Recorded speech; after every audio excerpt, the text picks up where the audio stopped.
Welcome back my YouTube channel. મારી YouTube ચેનલમાં તમારા બધાનું સ્વાગત છે. આજે આપણે બનાવીશું સોયાબીન વડીનું શાક.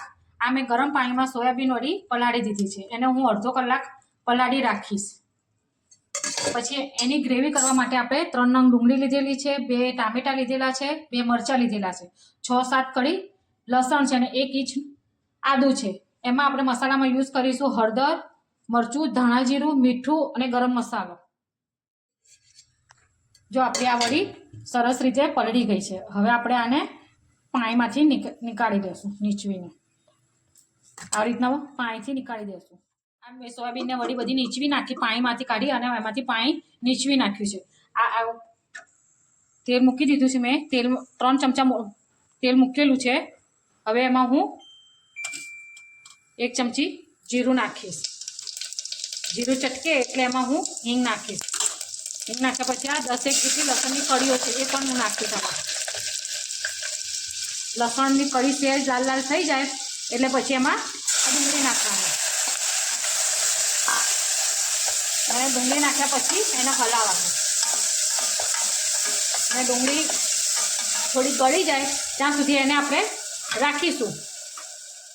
ડુંગળી ગુલાબી થઈ ગઈ છે. એમાં હવે આપણે મસાલો કરશું. 1 ચમચી હળદર પાવડર અને જરૂર મુજબ મરચું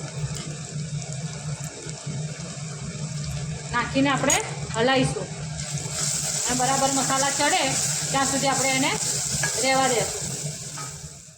જો હવે આપણો મસાલો ચડી ગયો છે. હવે એમાં મેં આ ટામેટાની પ્યુરી બનાવી હતી એ હવે એમાં ઉમેરી દઉં છું. એની અંદર મેં જે લીલા મરચાં હતા એ ક્રશ કરી નાખ્યા હતા. હવે ટામેટા ચડે ત્યાં સુધી આપણે એને રહેવા દઈશું. હવે ડુંગળી અને ટામેટાનું પૂરતું આપણે મીઠું નાખીશું. જો તમે મારા ચેનલમાં નવા હોય તો લાઈક કરજો, શેર કરજો અને સબસ્ક્રાઈબ કરજો, જેથી કરીને મારા નવા વિડીયો મૂકવાનો મને આનંદ આવે.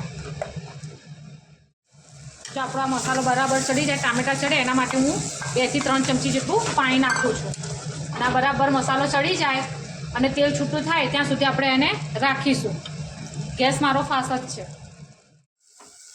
તેલ આપણું છૂટી ગયું છે. હવે એની અંદર આપણે આ 1 ચમચી જેટલો ગરમ મસાલો છે એ અંદર નાખી દઈશું. એને આપણે હજી થોડી વાર રાખીશું તો બરાબર સરસ મસાલો અંદર ચડી જશે. જો આપણું તેલ છૂટું પડી ગયું છે. હવે એમાં આપણે આ વડી છે એ અંદર નાખીશું. અને વડી નાખ્યા પછી આપણે એને હલાવીએ. ગેસ ધીમો કરી દીધો છે મેં.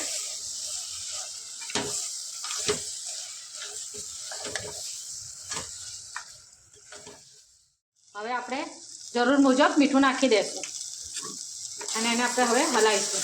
જો આપણે વડીમાં મસ્ત રીતે મસાલો ચડી ગયો છે. હવે એમાં હું 1 ગ્લાસ જેટલું પાણી નાખીશ.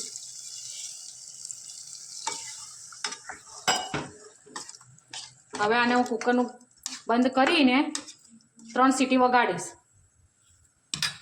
અને ગેસ ફાસ્ટ કરી દેવાનો. હજી મને પાણી થોડું ઓછું લાગે છે એટલે હું હજી આ અડધો કપ જેટલું પાણી ઉમેરું છું. આમાં પાણી તમારે રસો જોઈએ એની કરતાં વધારે મૂકવાનો, કેમ કે વડી પાણી આપણે નીચવી નાખી છે એટલે વડી પાણી પીસે, એટલે પાણી થોડુંક વધારે મૂકવાનું.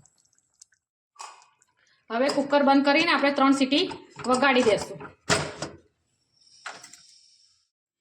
જો આપણે ગેસ બંધ કરી દીધો છે, હવા નીકળી ગઈ છે. હવે આપણે કુકર ખોલીશું.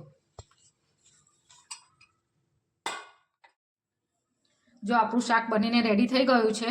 એની સાથે રોટલી છે, ડુંગળી છે, મરચાં છે. આ શાક તમને કેવું લાગ્યું છે એ તમે મને કોમેન્ટ કરીને જણાવજો. મારા વિડીયોને લાઈક કરજો, શેર કરજો અને સબસ્ક્રાઈબ કરજો, જેથી કરીને મને મારો વિડીયો મૂકવાનો આનંદ આવે.